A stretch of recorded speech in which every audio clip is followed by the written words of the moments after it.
There used to be like, for instance, Star Wars. If you were gonna, there's hundreds of novels that exist within the Star Wars canon universe, Yeah, and if you were going to be a writer within that universe, they actually vetted you really hard to make sure you understood the canon and to make sure that nothing you were writing in your novel was going to conflict with the already pre-existing timeline. that's oh shit. You're That's my still, point. When yeah, did yeah. I get You're muted? nope. You're Okay. still good. Um, Yeah, that and yeah, that's my point. But here's what I was gonna say. It's like if you want to go by issue, it's like well, if you want to do that, Aunt May was a Herald of Galactus. mm, Now, if you want to consider that canon, then no. It's like right, there's stories there, and writers are gonna do their own thing. They're gonna try like if I were a writer for Marvel and I was hired at say right out of college, I'd be so excited to write for something. I just throw my own idea out there with with reckless abandon. Perfect example of this is now it's canon. Wolverine. mm, So back in the mid two, oh no, Jim Lee actually did this in the I think it was the late '80s, early '90s. Is Jim Lee's a completely different rant. Uh, Wolverine, Magneto stripped all the adamantium out of Wolverine's body, and he was dying. And he popped his claws, and he had bone claws. right, And the thing is, me and my friends at the time were like, no, no, right. because in the official handbook of the Marvel Universe, Yeah, get it. this is the hardcover. Came out in 1980, 1984 update. It shows diagrams of Wolverine, and it says the excess adamantium was used to make claws because they didn't know what else to do with it.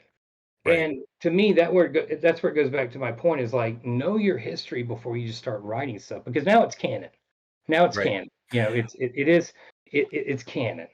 Yeah, and on that note, and on what you were saying about the science part of things too, that as a child to me was some of the most interesting stuff when it Yeah. seemed rooted more in the real world, where you had this almost Encyclopedia Britannica about Wolverine or about Yeah, and there it is going right into heavy detail about how all the powers work and why things are the way they are. That's what's interesting and that's what's exciting. Well, No, something happened in the culture, and I noticed it because you get older. You're in the pop culture. You go to right. college. You get a job. Something might happen. You fall out of pop culture because you're working. I went back to grad school when I was 26, so I got back into pop culture. So I got back, like, learned all this stuff. And there's something happened in cultural shift between like the 90s and 2000s where I don't want to say imagination shrunk, but there felt this need for everything to be explained.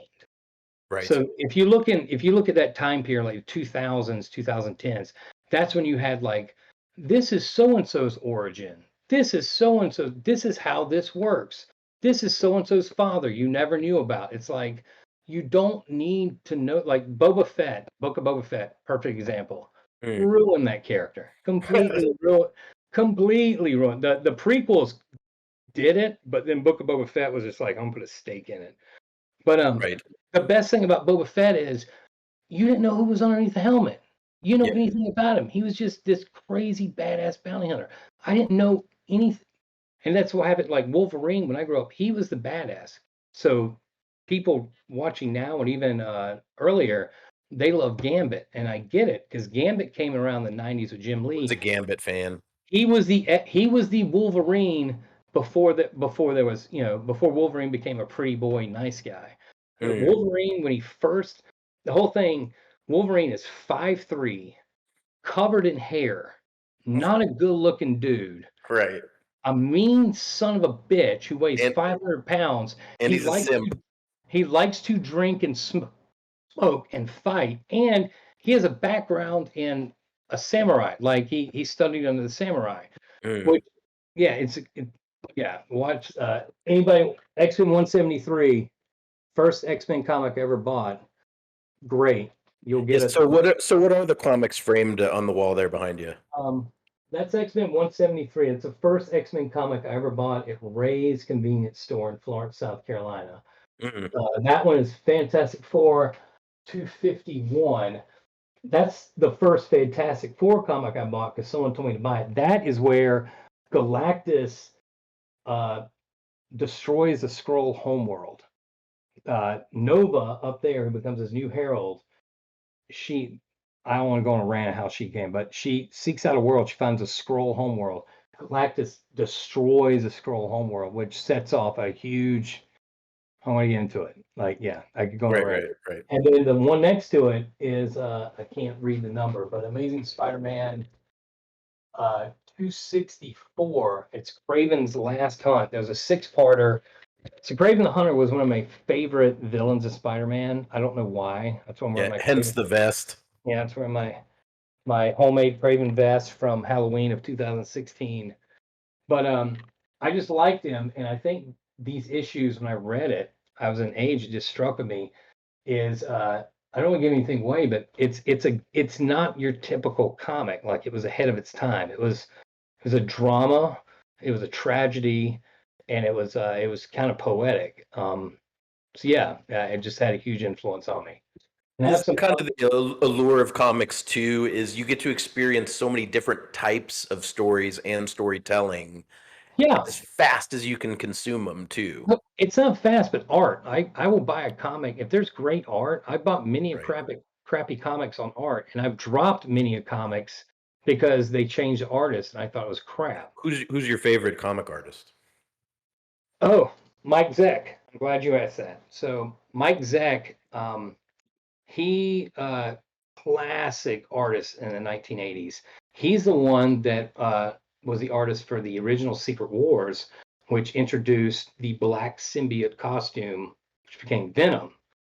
He also did a bunch of Captain America. So I met him at Comic Con wearing this vest. I want to say 5 years ago.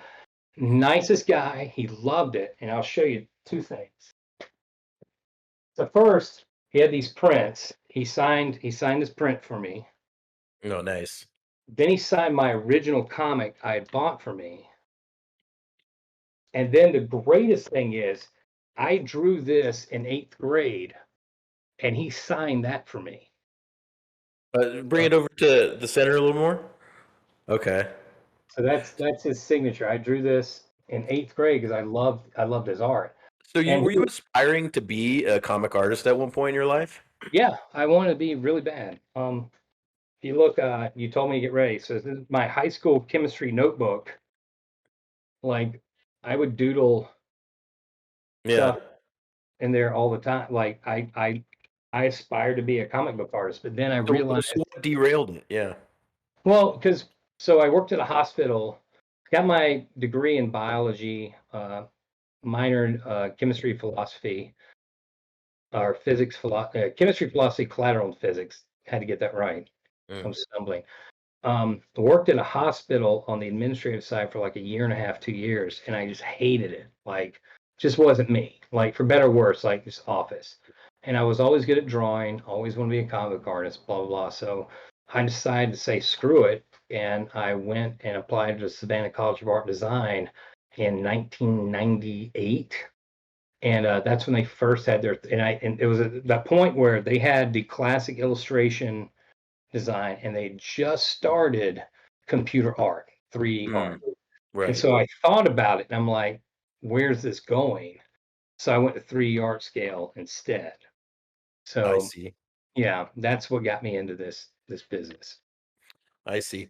Yeah, Savannah's a really good school now. I'm sure it was back then. It's, pretty Um, prestigious I now.